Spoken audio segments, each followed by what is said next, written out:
Saviez-vous que l'animatrice star du PAF Faustine Bollaert avait déjà travaillé pour le monument de la télévision Michel Drucker? À l'époque, la jeune femme a connu un succès fulgurant.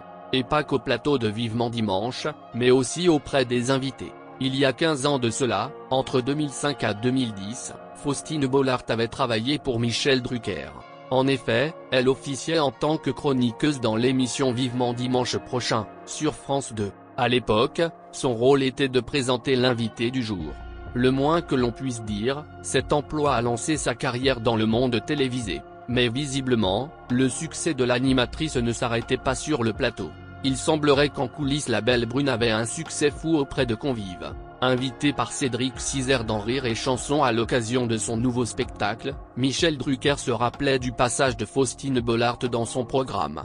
Effectivement, c'est lui-même qui avait proposé à l'animatrice de rejoindre son émission. J'ai remarqué Faustine alors qu'elle était chroniqueuse sur Europe 1, elle était déjà sexy, ce qui devait séduire les mecs. Je lui ai fait intégrer Vivement Dimanche sur France 2 parce que je savais que son sourire et son côté bosseuse plairaient aux femmes, a confié l'animateur à 58 ans de carrière. Un véritable succès qui ne passait pas inaperçu.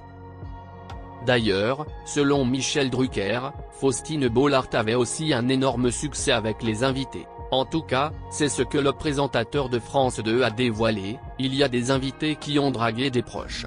Je me souviens d'une chroniqueuse fort célèbre qui était souvent draguée, je peux dire son nom, c'était Faustine. Faustine Bollaert, elle avait beaucoup de succès, elle était souvent draguée par nos invités. Quand il a été interrogé s'il a déjà assisté à des scènes hautes à l'époque, Michel Drucker est très cash. Selon ses dires, il a déjà été témoin de plusieurs couples qui se formaient après une de ses émissions. Il y a des couples qui se sont formés, déformés, reformés dans les loges. Mais ça, c'est dans toutes les émissions, déclare-t-il sans donner plus de détails. Faustine Bollaert née à Paris le 20 mars 1979. Petite, elle rêve d'être actrice et monte des spectacles. Mais pour ses parents ce n'est pas un vrai métier. Adolescente, elle réalise son rêve en étant figurante sur la série Premier baiser. Une fois son bac décroché, elle suit des études de journalisme à l'ISCPA de Paris. Une fois diplômée, elle débute chez Télé 7 jours. Le magazine lui confie la mission d'infiltrer l'audition de Loft Story 2, elle réussit à faire partie des 20 derniers candidats avant d'être démasquée. En 2002, elle fait ses premiers pas à la télévision comme chroniqueuse sur France 3 dans Côté Vacances. Elle continue d'enchaîner les chroniques pour différentes émissions télévisées. Culture Pub, la télé de Sébastien. Repérée par Michel Drucker, elle rejoint, de 2006 à 2010, le canapé rouge de Vivement Dimanche, où elle dresse le portrait des invités.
et 12 millions d'euros par an, ont ainsi assuré nos confrères. D'ailleurs, ils évoquent également d'autres clauses dans ce contrat qui coûteraient, donc, beaucoup d'argent au prince Albert. Au début des années 2000, elle rencontre le prince Albert de Monaco. Ils gardent leur liaison discrète pendant de nombreux mois. Sa première apparition officielle aux côtés du prince Albert a lieu à l'occasion des Jeux Olympiques de Turin en 2006. Après avoir décroché une médaille d'argent lors des Jeux de Commonwealth de Manchester en 2002, Charlène Whitstock annonce qu'elle met un terme à carrière sportive en 2007. Les fiançailles du prince Albert et de Charlène sont annoncées en 2010, leur mariage civil est célébré le 1er juillet 2011 et leur mariage religieux le 2 juillet 2011. Accessible et sensible à la cause des plus démunis, Charlène Whitstock est appréciée des Monégasques. Elle s'engage dans de nombreux événements caritatifs, et s'intéresse aussi aux arts et aux lettres. Depuis 2011, elle dirige une association, la Fondation Princesse Charlène, qui soutient la cause des femmes et des enfants dans le monde. Le 30 mai 2014, un communiqué officiel du palais annonce que le prince Albert et Charlène attendent un heureux événement pour la fin de l'année. Le 10 décembre 2014, Charlène donne naissance aux jumeaux Gabriella Thérèse Marie et Jacques Honoré Régnier.